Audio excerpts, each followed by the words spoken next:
Muchísimas gracias. ¿Se escucha bien ahí? Sí. Anda. Buenísimo.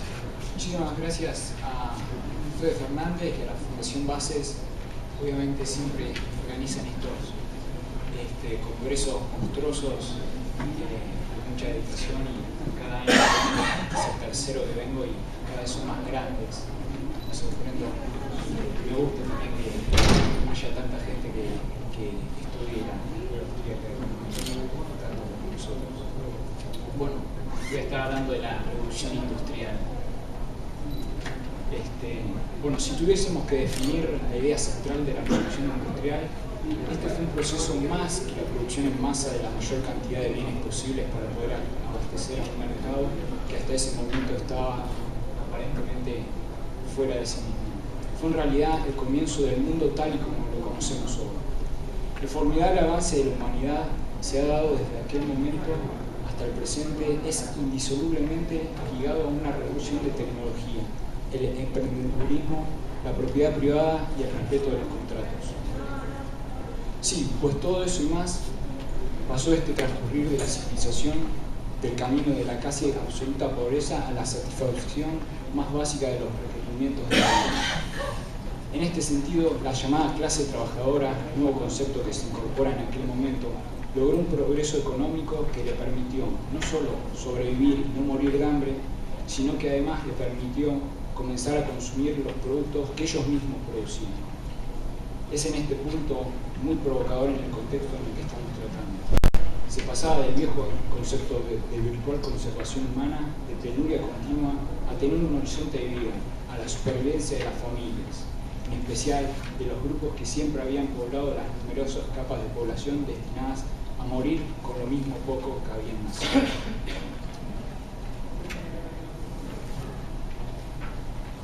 En la dirección anterior, algo para destacar es que en aquella época la gran mayoría de las fábricas estaban destinadas a la producción de bienes de bajo valor, por ejemplo, de ropa de algodón.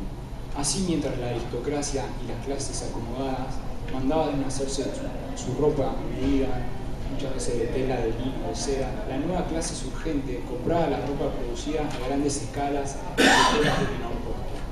Es claro que para los creyentes de las diferencias sociales se daba este contraste, pero se produjo un abaratamiento de los productos que permitió que precisamente cada vez más capas de población accedieran a mercados que hasta entonces eran virtualmente desconocidos o directamente inexistentes.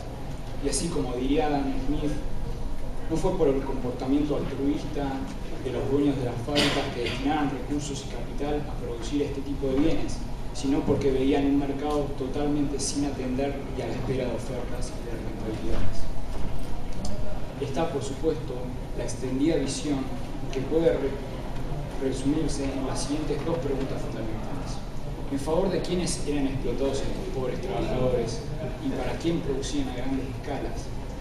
Sostienen la respuesta si pensamos que las opiniones del hombre no se basan necesariamente en hechos, sino en fuentes e interpretaciones escritas a las que pueden acceder. En este sentido, creo que la revolución industrial fue el destello que activó el engranaje de la máquina del progreso mundial de la que disfrutamos hasta el día de hoy, y que no se reconoce como tal, sino como un periodo de la historia en que las explotaciones y el sufrimiento del hombre hacia el hombre, y parafraseando a Hayek, han hecho del estudio de la historia económica un instrumento de agitación política. Es interesante la visión de Hardwell. Analizamos brevemente el efecto del empleo sobre el aumento del Producto Nacional, que fue potencialmente grande.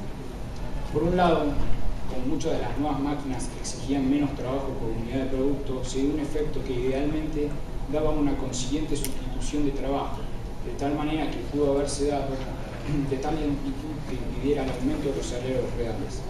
Pero por otra parte, es importante agregar que a causa de la reducción general de los costos, incluso el costo de los bienes consumidos por otros trabajadores, debido a las nuevas máquinas, hubo al mismo tiempo una tendencia más que proporcional al aumento de los salarios.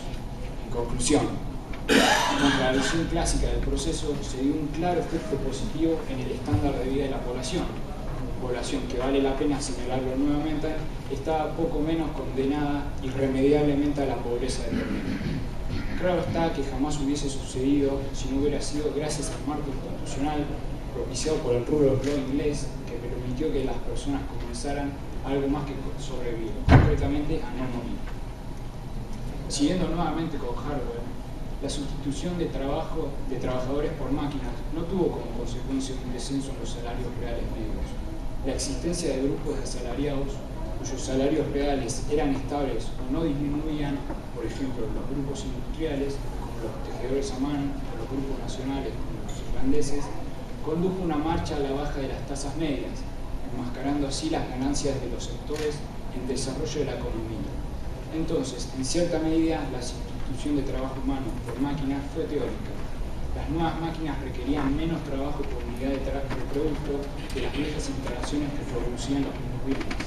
Pero gran parte de las nuevas instalaciones representaban un aumento total de las instalaciones nacionales, no una situación de las existentes. Y cuando ocurría esto, el efecto sobre la demanda total del trabajo era un aumento absoluto. Así, por ejemplo, los ferrocarriles sustituyeron gradualmente a los canales, pero el efecto de la sustitución sobre la mano de obra empleada en los canales fue insignificante comparado con la enorme cantidad de trabajo que exigían la construcción y mantenimiento de estos ferrocarriles. Es decir, una combinación positiva de aumento de salarios reales y simultáneo crecimiento de la tasa de empleo. Lógicamente se dieron contrastes. Por ejemplo, hubo durante este periodo un continuo aumento de la demanda de mano de obra para la industria, demanda que provocó una diferencia entre los salarios de esta actividad y la agricultura, y la consiguiente migración hacia las áreas industriales. Por lo tanto, estamos ante un clásico fenómeno en la historia de toda la humanidad. Como diría Mises, es imposible actuar en contra de los deseos propios, por lo que lógicamente esa migración se dio libremente, desde una situación de insatisfacción a otra de alternativa. Puede decirse que el primer sistema de fábricas inglés representó el aspecto más evidente de la revolución industrial. Hutt reseña un interesante punto acerca de esta internacionalización de la revolución industrial. Dijo que hay razones para creer que la forma que el desarrollo de la fábrica asumió en otros países del mundo se debió en no pequeña medida a la imitación directa o indirecta de Gran Bretaña, y que la legislación industrial en todo el mundo se concibió según el modelo británico. Incluso hay hoy algunas partes del mundo en las que las condiciones industriales parecen ser semejantes a las que existían en Inglaterra de Asunción. Para delicia de los detractores de la revolución industrial, por supuesto que existió trabajo infantil, no es nada nuevo. De hecho, el trabajo de menores ha existido desde casi el comienzo de los tiempos, por el simple hecho de que los salarios que ganaban los padres no alcanzaban para cubrir las necesidades básicas para vivir de toda la familia.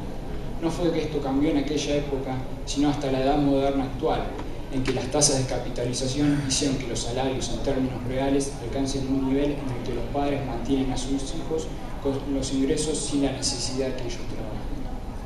Otro punto interesante es el llamado trabajo esclavo. Mises, en la acción humana, cuenta: los dueños de las fábricas no tenían poder para obligar a nadie a tomar a los trabajadores de las fábricas. Solo podían controlar a las personas que estaban dispuestas a trabajar sobre los sueldos que ellos ofrecían. Bajos como eran estos tipos de salarios, fueron no obstante más que lo que estos pobres podían ganar en cualquier otro campo abierto a ellos. Es una distorsión de los hechos decir que las fábricas sacaron a las amas de casa de las guarderías infantiles y la cocina, y a los niños de sus juegos. Esos niños eran desposeídos y morían de hambre. La fábrica fue su único refugio. Los salvó en el sentido estricto de la palabra de la muerte por inanición. Y es que, como ya dijimos antes, el trabajo infantil se remonta a tiempos de antaño y no cambió sino con las sociedades realmente capitalistas, donde los padres tienen los medios necesarios como para mantener el nivel de vida de toda la familia, trabajando solo ellos. Y un aspecto no muy analizado de los efectos de la revolución industrial es la directa relación que se dio entre esta y el crecimiento de la población. En este punto es que las estadísticas muestran elocuentemente cómo la aparición de la moderna industria tuvo un efecto en el aumento de la población. Para dar solo un par de cifras, hacia 1770, Inglaterra tenía una población de 8,5 millones de habitantes.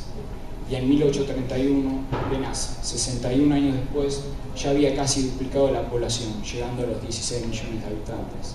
notable aumento, también producto de la mejoría determinante en las condiciones generales de vida, que este es otro aspecto no tenido en cuenta. Veamos un caso actual, como es el de China. Para el año 1961, el PIB per cápita de China era de $89 anuales.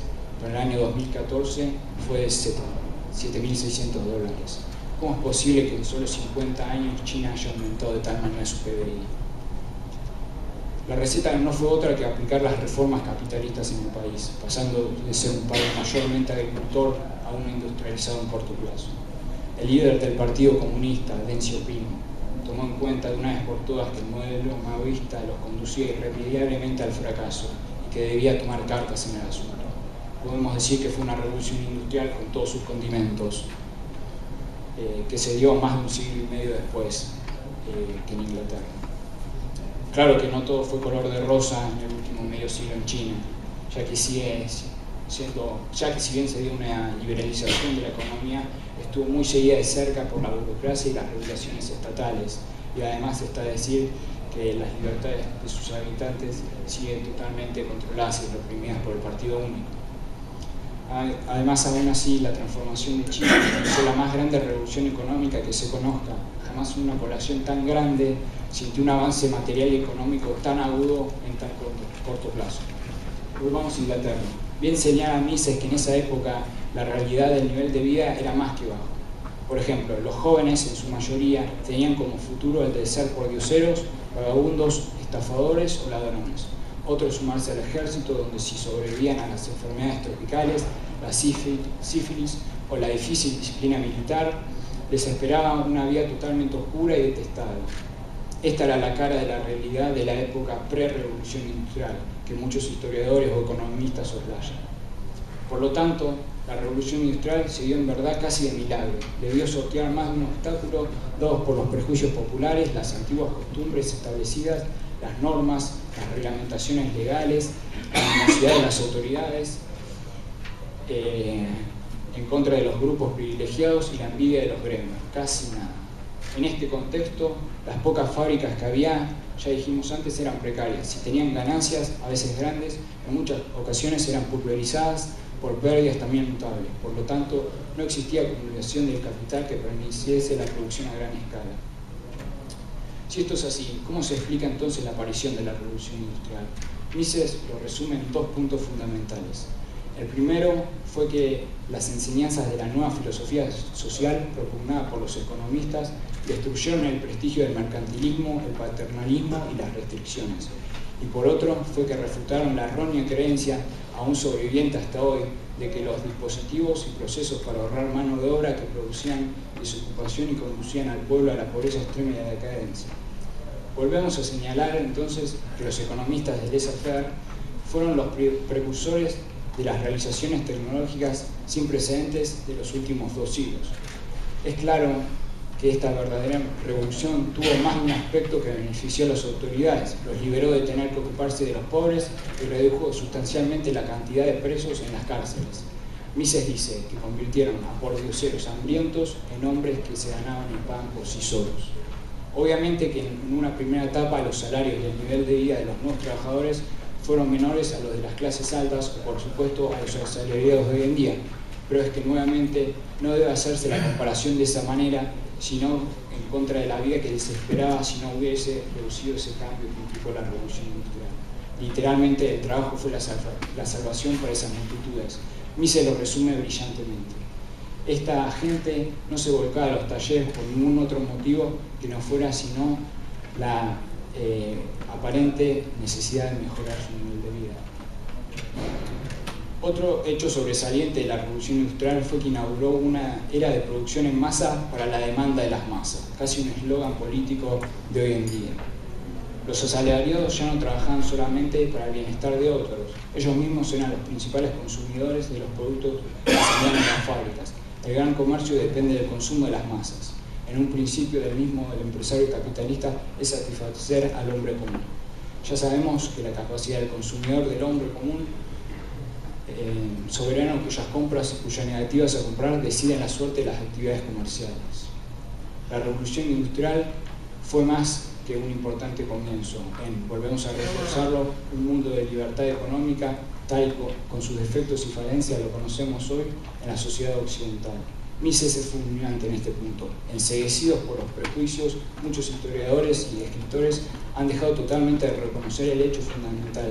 Según ellos, los asalariados trabajan en beneficios de otros.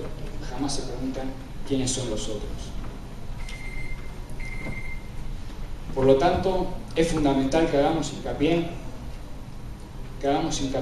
en nuestros países en la importancia enorme de tener que divulgar y enseñar estos aspectos de la historia de la humanidad para no seguir repitiendo errores. Si queremos elevar el nivel de vida de nuestras poblaciones, hay que insistir en implementar un mecanismo de mercado capitalista tal como se hizo en Inglaterra hace más de 2 siglos. Creo que el mundo de hoy no es el mismo, es mucho mejor, pero aún hay enormes masas de individuos que sufren un nivel de vida precapitalista. No hay derecho a tal cosa. La ciencia económica, apoyada en ejemplos tal como el que hemos relatado hoy, nos da la posibilidad, vía mercados desregulados, leyes estables que crean libertad creadora, mínimas o nulas restricciones a los movimientos de capitales y de personas, nivel impositivo en su mínima expresión y justicia independiente e imparcial de lograr un mundo con cada vez más altos estándares de vida para todos. Ese es nuestro desafío. Muchas gracias.